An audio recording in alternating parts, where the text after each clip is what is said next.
we've got this Royal Enfield Electra X top end stripped down. The owner brought it here because it was making noises, and I adjusted the push rods, which were quite sloppy, and that quietened it down a bit, and also tightened up the loose primary chain. I had the timing cover off and checked the camshafts as well for any backlash, but they were okay.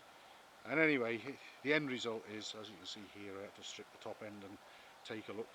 And we've had a bit of an unusual occurrence with the piston. There's the circlips there, and just by them you can see a circular piece of aluminium which came from one side of the piston.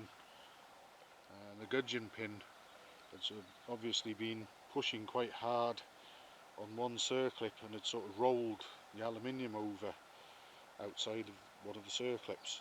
There's also evidence of quite a bit of piston slap as well, and I had hoped that that might have been responsible for the noises, but I've just been checking the big end, and there's a barely perceptible tiny amount of play in it, and I initially thought that that probably wasn't even enough to cause a noise, because it only felt like 1 or 2 thousandths of an inch, which can be permissible on some roller big ends.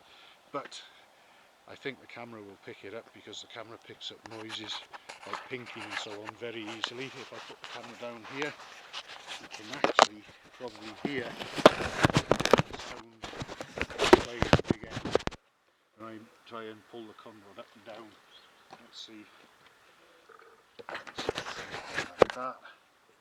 I'll get hold of the conrod and pull up and push down, and we should hopefully hear what I could hear.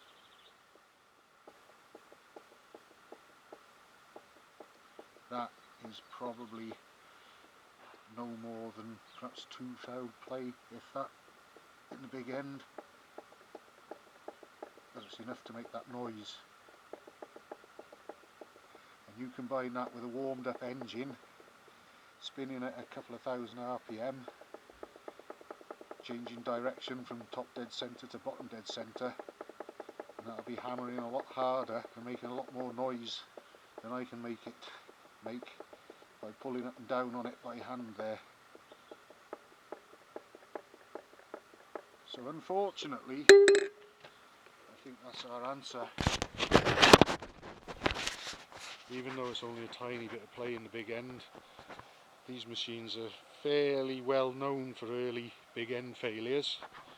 And this one, whether this is true mileage or not, I don't know, but that's what it's showing there. It's just literally a whisker off 6,000 miles on that speedometer. So not an easy fix. The engine would have to come apart, and the big end be attended to put that right. So I think I'm going to clear up my tools and bits and pieces, and then it'll be time to have a discussion with the owner as to what, if anything, we're going to do about this.